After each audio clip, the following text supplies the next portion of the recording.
You won't be needed anymore, Maris. Security will escort you out. The sentence struck like a slap in the quiet prestige of the Windsor suite.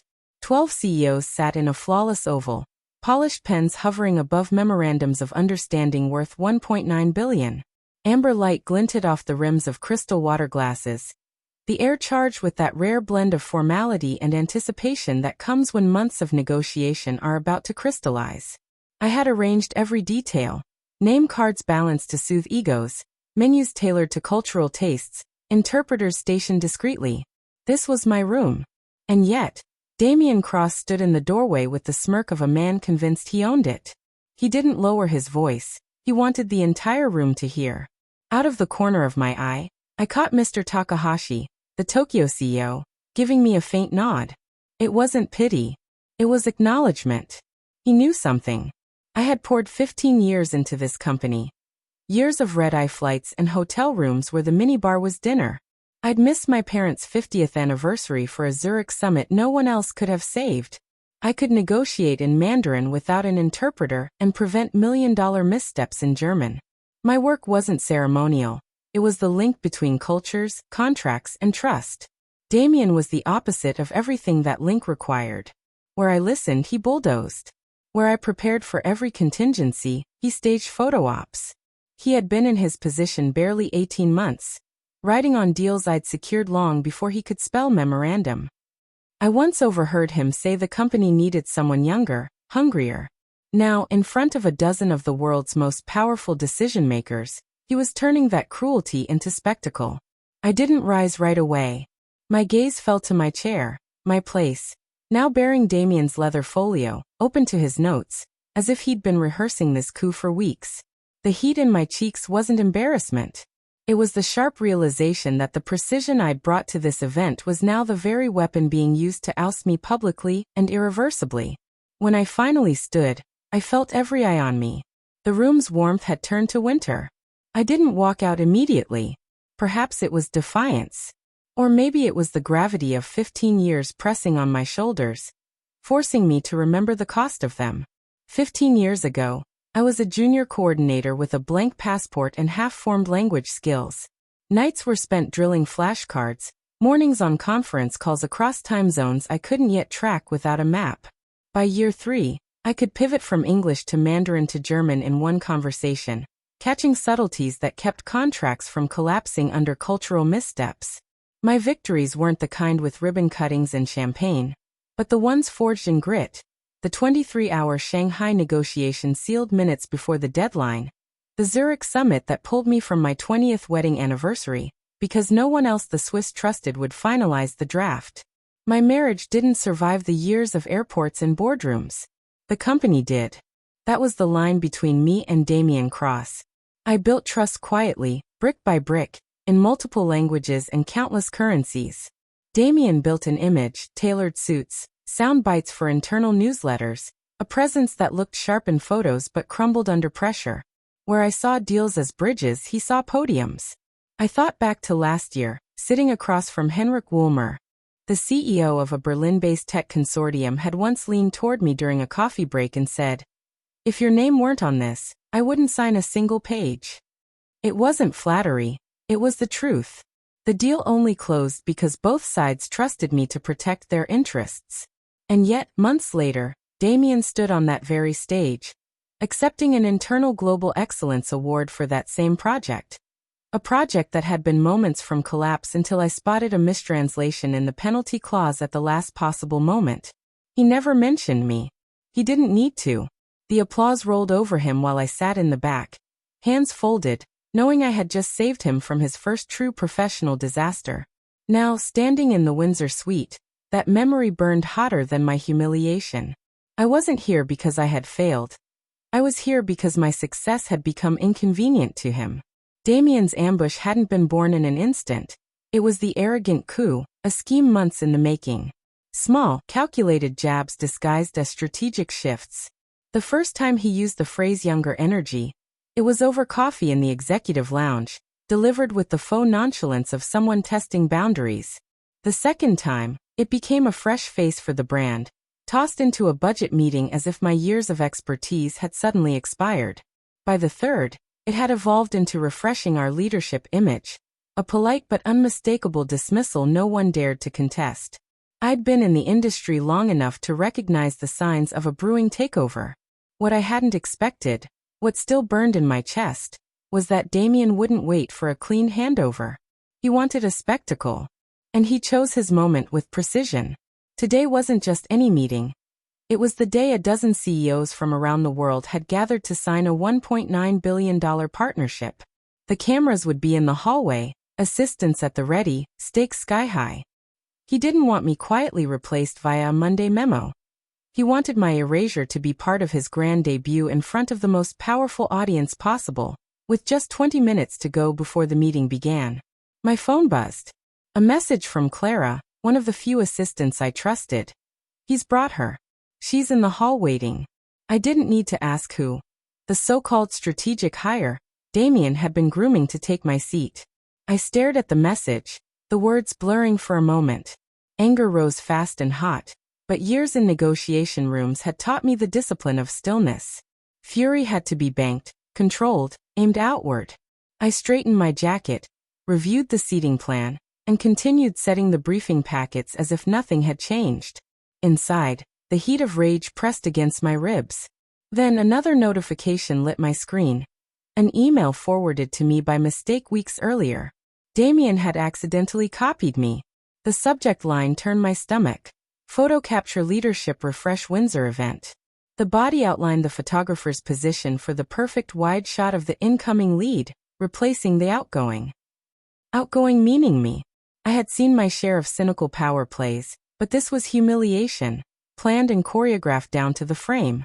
He wanted my dismissal neatly recorded, packaged, and circulated as evidence of his so-called visionary leadership.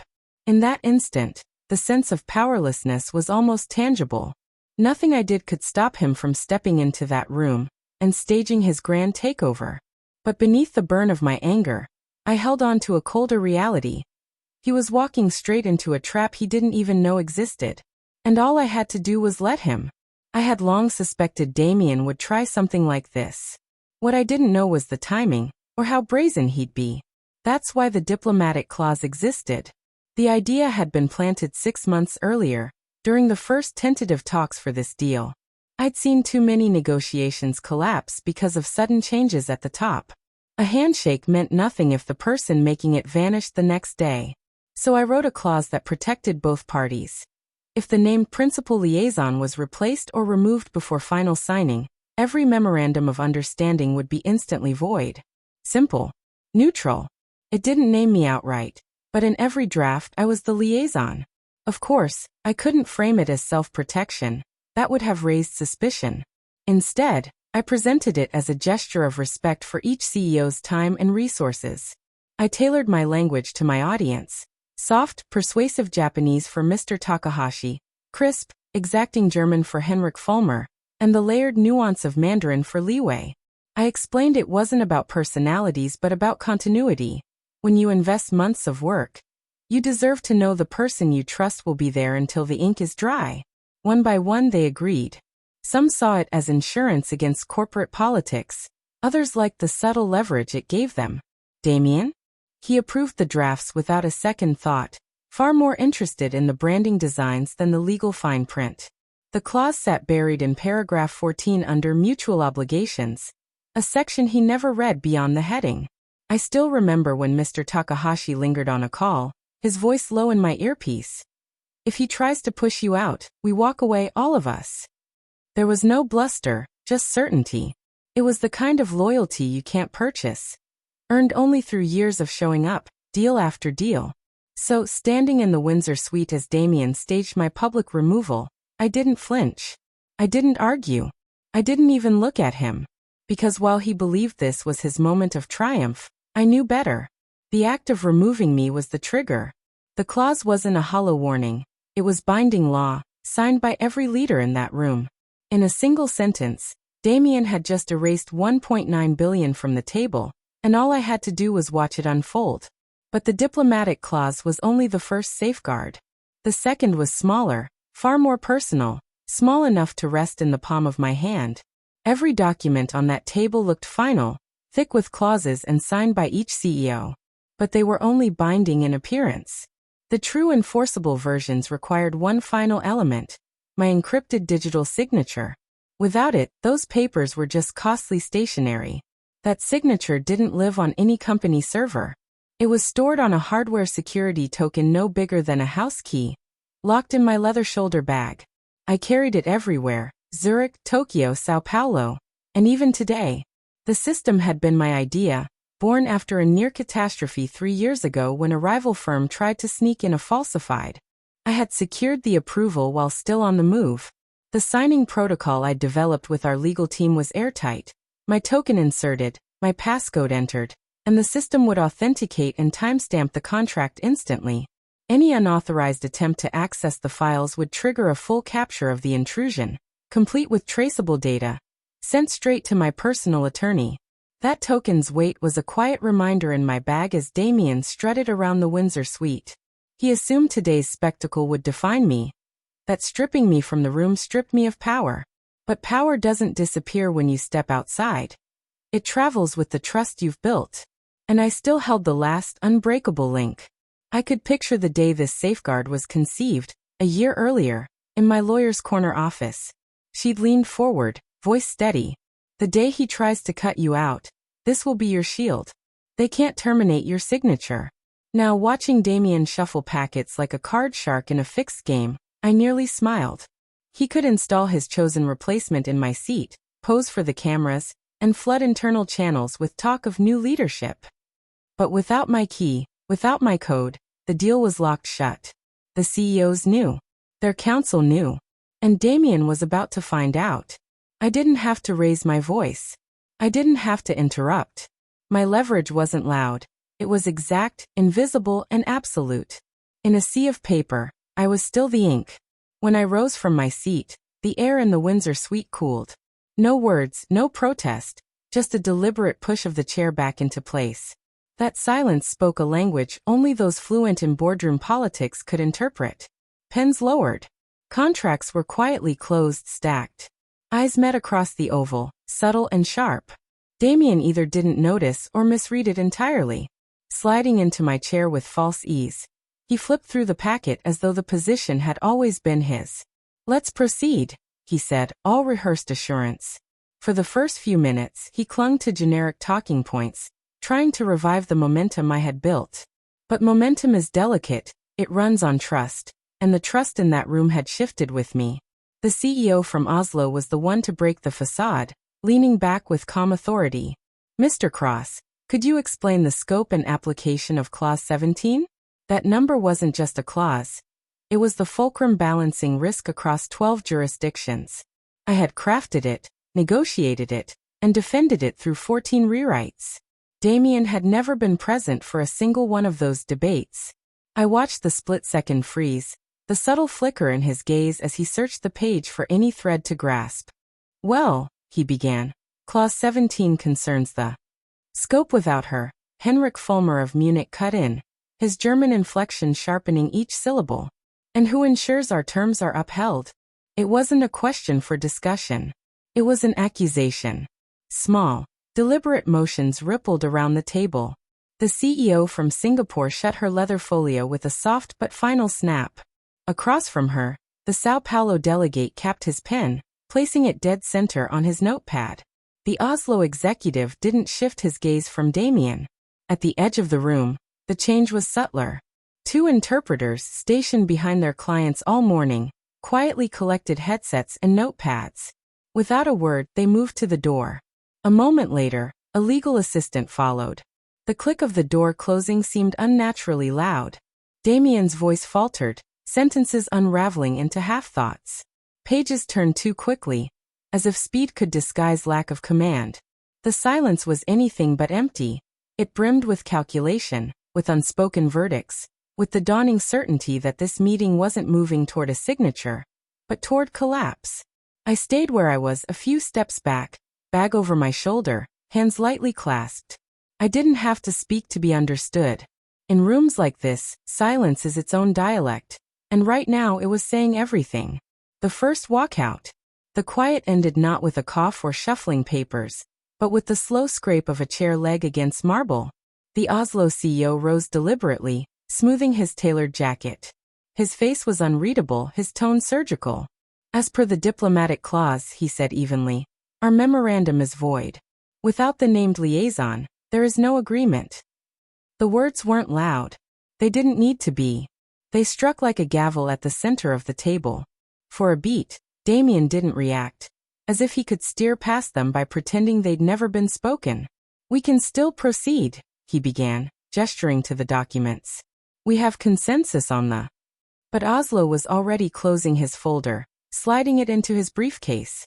Without a backward glance, he headed for the exit. That was the breach in the dam.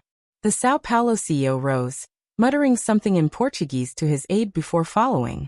The Singapore delegate leaned toward her interpreter, gave a single nod, and began packing her papers. Damien's pitch climbed, brittle with strain.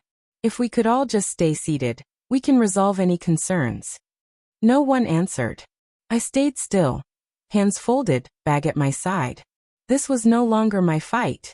I'd already won the moment Damien pushed me out. What remained was simply watching the inevitable unfold. Henrik Fulmer was next. He walked the full length of the table, hand extended, not to Damien, but to me. His grip was firm, unhurried. You were always the deal, he said quietly, holding my gaze for a beat before letting go.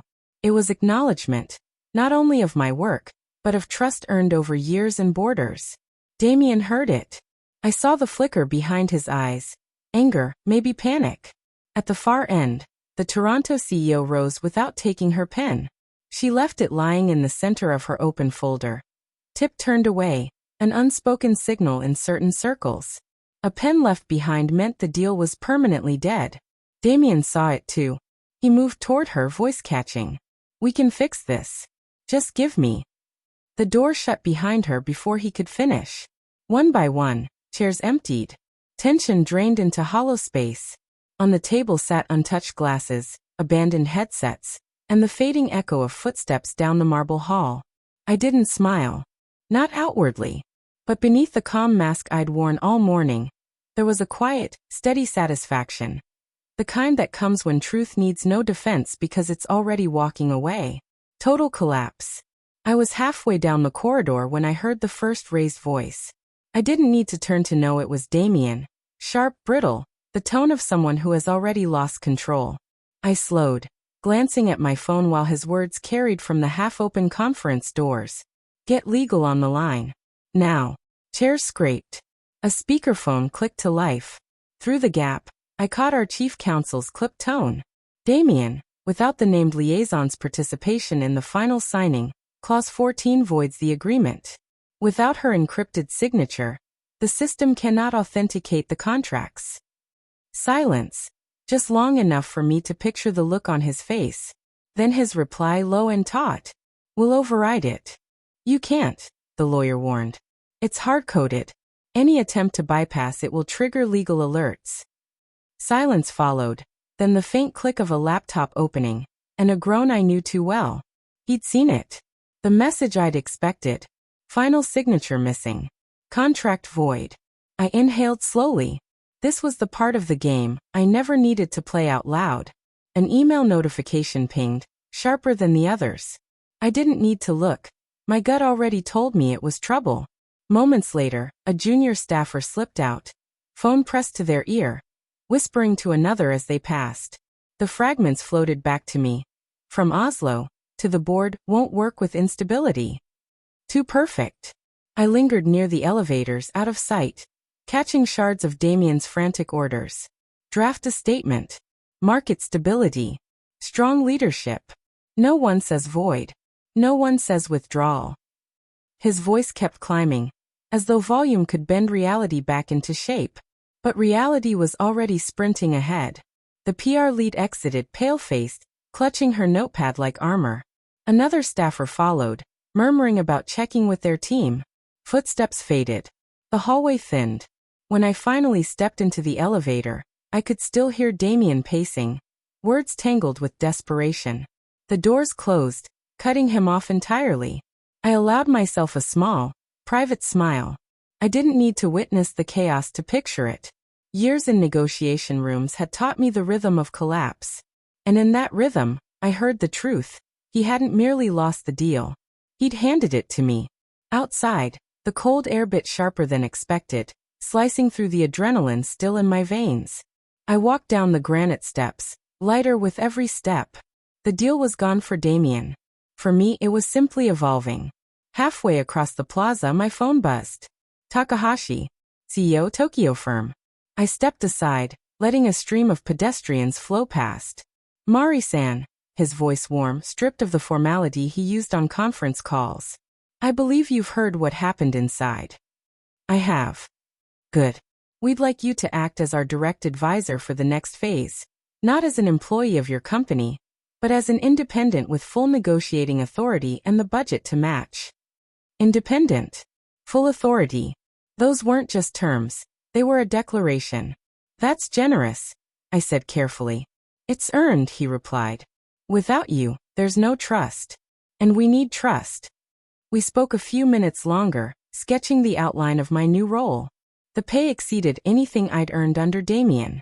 The autonomy was absolute. The moment the call ended, another buzz, this time a text. Henrik Woolmer, Munich.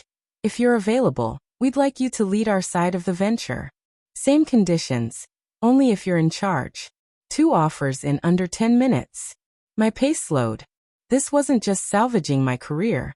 It was reclaiming the position I'd always truly held, title or not. A third notification. Unknown number. Short message, unmistakable leverage. We will sign once Maris Holloway is confirmed as lead negotiator. The sender, an institutional investor who'd been undecided for months. I stood still for a moment, the city noise blurring into the background. Damien had lost the boardroom's confidence. I'd just been handed the keys to it. No cameras. No headlines yet. But the victory was absolute, and it was mine. I slipped my phone away and headed not toward the subway, but a quiet cafe a few blocks off. The perfect place to start drafting my own terms for my own future. For years, I'd built bridges for others to cross. Now I decided where they led. And this time, no one else held the map. The sunlight spilling through the cafe's tall windows felt different. Warmer. Like it was shining on a chapter one had fought too long to reach. The full circle victory. My new office wasn't extravagant. But it was mine. An uncluttered desk. My leather notebook open to fresh pages. Laptop ready, displaying the draft contract for the international venture I now led. For the first time in years, I wasn't bracing for someone to pull me into a battle I didn't start. Today, I was the one calling the meetings. A knock at the door. Not an assistant, Henrik Fulmer himself. CEO Munich. He carried the same measured confidence I'd seen in boardrooms, but now with something new, personal respect. Maris, he said, placing a folder on my desk. Finalized and signed. Yours is the last signature. I opened it. My name printed boldly at the top of the leadership page. No footnotes, no buried credits. Chief Negotiation Advisor. No one could override it. No hidden clause to erase it. I walked with him to the adjoining conference room. The chair at the head of the table was larger than the Windsor suites. Sitting down, I remembered the scrape of my old chair being taken from me that day. This table was longer. The view wider. The faces, more CEOs than I'd ever seen gathered in one place, were here because they wanted me here. My hand brushed the table's corner. A sleek black Montblanc pen. Recognition struck. It was the one Henrik had left behind at the Windsor suite. Silent proof the deal was over without me. Thought you should have it, he said quietly. It belongs to the one who kept the deal honest. I turned it in my hand, feeling not its weight in grams, but in years, flights, negotiations, sacrifices, quiet endurance. Victories that had always been credited to someone else. Until now. When I signed, the room was silent.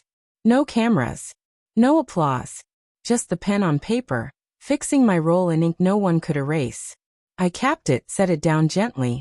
For the first time, the win wasn't about proving Damien wrong. It was about proving myself right. And as I looked around the table, I knew. This wasn't just full circle. It was a bigger circle. One I had drawn myself.